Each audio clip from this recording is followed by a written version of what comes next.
The episode opened with Mashiro outside the Nagumo detective agency. Inside, a once famous detective Nagumo woke from a dream of solving a big case. His landlord called, demanding rent, pushing Nagumo to take a new case despite a debilitating backache. As he prepared to leave, Mashiro burst in. Misinterpreting Nagumo's fall as an attempt to look at her underwear, she attacked him. Nagumo dodged, asking who she was. Mashiro then frantically produced an old ad, announcing her desire to join as an assistant. Nagumo refused, deeming her a flashy high school girl unfit for detective work. Mashiro, offended, defended herself, highlighting his lecherous stare and her karate skills. She pressed to be hired, citing his difficulties running the agency alone. Nagumo sternly explained that detective work was tough, requiring vigilance, fearlessness, and self-control, emphasizing it wasn't a job for someone like her. Mashiro again threatened him with her karate and demonstrated a bizarre storage technique by making a large spear disappear into her clothes. She then punched Nagumo. Nagumo,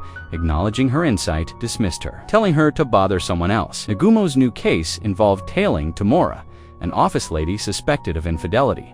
Noticing Tamura's unusual route, Nagumo suspected a meeting with a new boyfriend. Tamura entered a trendy cafe, which Nagumo found too flashy for himself. Just as he decided to observe from outside, Mashiro grabbed him, suggesting they pretend to be a couple to enter without drawing suspicion. Nagumo agreed. Inside, Mashiro ordered a ridiculously long-named drink, while Nagumo struggled with the menu. He tried to dissuade Mashiro from assisting him, but she insisted, citing proximity to her home. Mashiro then correctly deduced Nagumo was investigating an affair. Nagumo confirmed, needing a photo as evidence. Mashiro warned him that his staring would get them caught. When Tamura looked their way, Mashiro quickly acted like Nagumo's girlfriend, feeding him, making Tamura dismiss them as a couple. Mashiro gloated, but Nagumo scoffed at her nervousness. Mashiro criticized his old methods, explaining modern smartphones could easily take photos. Nagumo, surprised, admitted his instincts had slowed, but clung to his old, great detective techniques. Nagumo then spotted Tamura embracing her boss,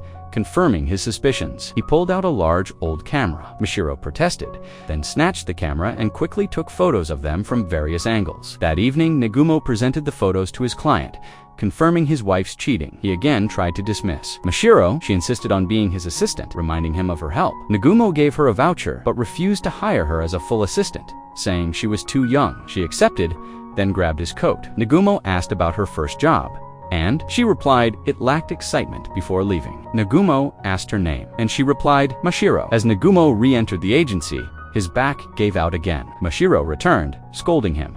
A new client complained they'd caught the wrong cat. Nagumo wondered what to do with the cat they had. Mashiro declared the cat Cerberus their new pet at agency. Cerberus promptly spat on Mashiro, who then disciplined it. Mashiro then put up a terrible ad poster for the agency, stating they accepted all jobs. Nagumo tore it down, asserting their detective standards. Mashiro countered by mentioning his cat crawling and revealed she'd plastered 500 posters throughout the street. Cerberus then appeared with an insect, which Nagumo, terrified of bugs, fled from. Mashiro calmly removed the bug, realizing Nagumo's fear, and started chasing him with it. Nagumo grabbed her and threw her out the window, telling her to remove the posters. A girl witnessed this and reported it to the police. Nagumo calmly explained to the client that Mashiro was fine, despite falling 5 stories. The client, astonished, then revealed her actual request, a beehive removal. Nagumo immediately refused, admitting his fear of bugs. He decided to ask Mashiro and struggled with using a phone, needing the client to teach him. Mashiro taking down posters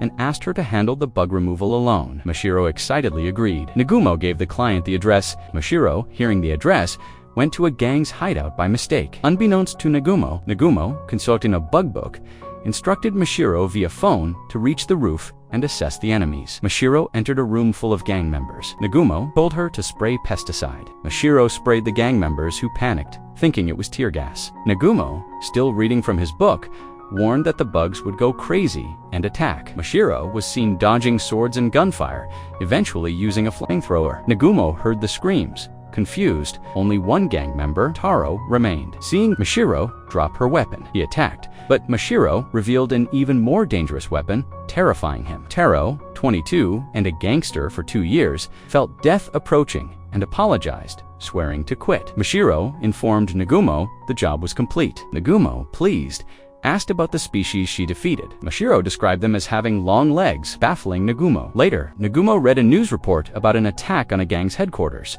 He asked Mashiro if she was responsible, and she confirmed it. Nagumo was shocked. She fought a gang instead of beehives. Mashiro apologized for the mistake and then presented Taro, who declared himself their servant. Nagumo, stunned, told Taro to make coffee. Mashiro was thrilled to have a new agency member. The original client then arrived, asking about her beehive. Nagumo and Mashiro were speechless, and the episode ended there.